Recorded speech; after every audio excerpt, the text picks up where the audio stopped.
Yo, hello everyone and welcome back into a brand new video. In today's tutorial guys, I'm going to show you how to enable comments and rating in the actual Odoo website.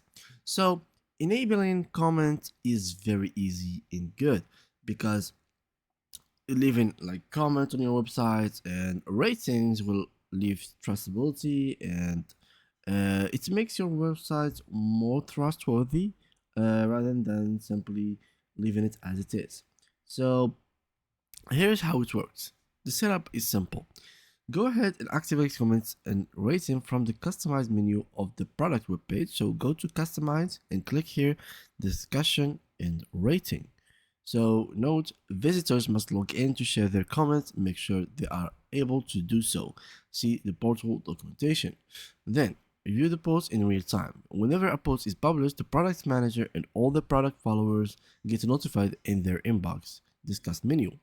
By default, the user who created the product is automatically set as a follower. Once you are done with that, click the product name to open the detail form and review the comments if you like it or not.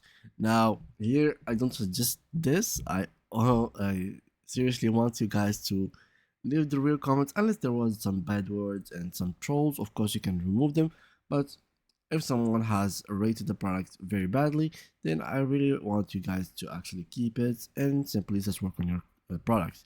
But in general, you can easily moderate by the comments and ratings by using the shutter, and you can remove some kind of like rating and comments and simply just leave the ones that you like. It's very simple.